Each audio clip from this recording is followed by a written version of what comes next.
Hi everyone. If you thought that orchids were only to be grown indoors, I want you to think again. I successfully grew this orchid outdoors and they can make a stunning outdoor display. So I want to talk about the type of orchid that I have here, and then I want to talk about water, light, climate, basically the environment that you will need to create to have a stunning orchid display outdoors. So I'm Lisa from Down to Earth Gardening and Design, and hopefully you've seen some of my videos. I typically garden in Connecticut, so up there I'm in zone 6B, but currently I am in Florida and I am in planting hardiness zone 10A. So that's important to say because here we have a pretty great climate for orchids in the summer. They do prefer temperatures in between 65 to 75 degrees and they love their humidity. So currently it's summer in Florida, it's hot and humid, and we are going to talk a little bit more about that in a few minutes. So first I want to tell you about this beauty that I have here. I'm going to show you the tag, and this is a Vanda orchid. So number one, it's really important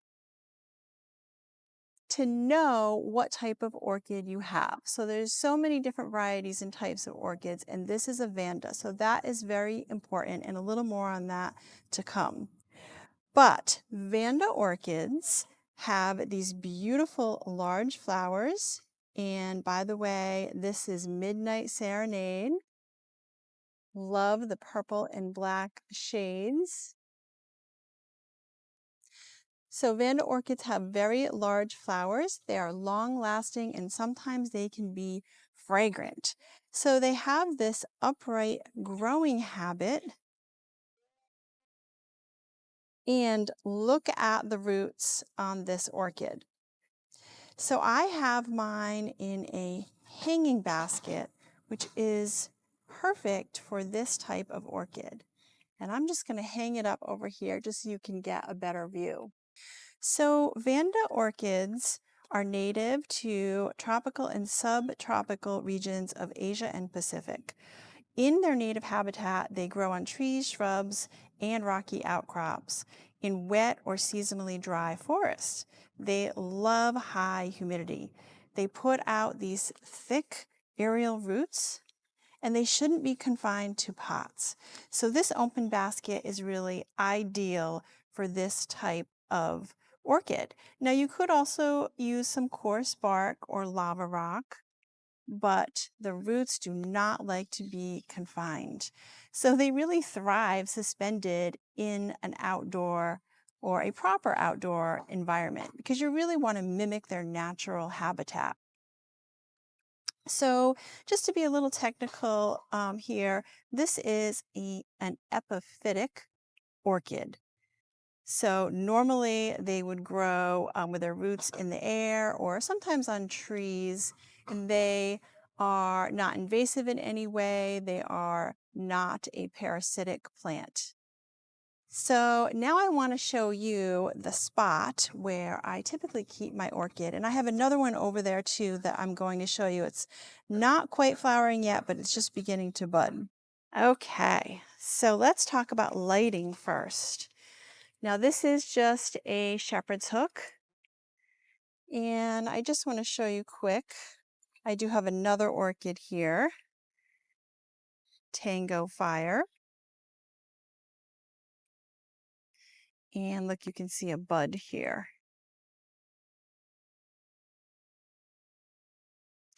Now they're not quite as neat and tidy when you have them in an outside setting as when you see them in an indoor greenhouse. But look how beautiful they are here in this garden. Now this garden is pretty much full shade. So when you have these orchids outside, you want them in some filtered shade. Now, especially here in Florida, they really need to be protected. So ideal location is under a big shade tree. I have my live oak here. Or you could have a little pergola, which I see a lot of little pergolas outside in these neighborhoods here with tons of orchids on them successfully blooming. So sunlight is really important. If they're getting too much sun, you will know because their leaves will start to scorch and they will be yellow. All right, next let's talk about watering. So they love their high humidity. And so when you have high humidity and you live in that climate, they will require less frequent watering. So if you do happen to have your Vanda orchid in a medium, the lava rock or the coarse spark, then you want to completely let it dry out before watering. So that would be about once a week. But this one here in the hanging basket is doing so beautifully. And I just want to show you, because we just put out a full-length video on installing our irrigation system, on our shepherd's hook, we have this little mister head that we have attached to the shepherd's hook. And so they will get misted twice a day. Currently, the system is set for 10 minutes, so early morning and evening. So the system does have a rain sensor on it. We have been getting a lot of pop-up rainstorms, and so when it rains, the irrigation will not go on. But they love the misting, the humidity, and just being here in the hanging basket. So the roots are getting plenty of water and they're pretty happy. Now, because of the type of orchid this is, it does like to attach itself to shrubs, trees, rocks.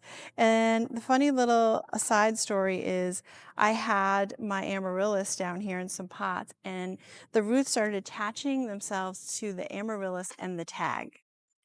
So I had my tag here in a pot and you can see here where I peeled the roots off. Okay, let's talk about temperature. So another important factor for having your orchid display outside.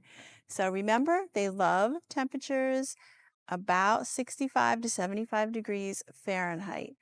And even here in Florida this winter, temperatures dropped down into the low 40s back in January. Accidentally, I forgot my orchid outside. I immediately brought it inside and put it in a window with some filtered light. And it rebounded. I was so concerned because the leaves started yellowing. But what I will say is you should always take precaution when the temperatures drop and bring your orchids inside because they don't like those cold snaps. So that's pretty much it. I am so thrilled with this orchid display. I love the design of my gardens out here and the tropical feel that they have, and this really adds to it. So you too can also have some stunning orchids outside if you just follow a few simple steps and do some research on the type of orchid that you're purchasing. So that's it for today. I appreciate all of you at home joining me. I love gardening. I'm so passionate about it and I love sharing these videos with you. If you like this one, please go ahead and give it a thumbs up and subscribe to our channel for some future gardening fun.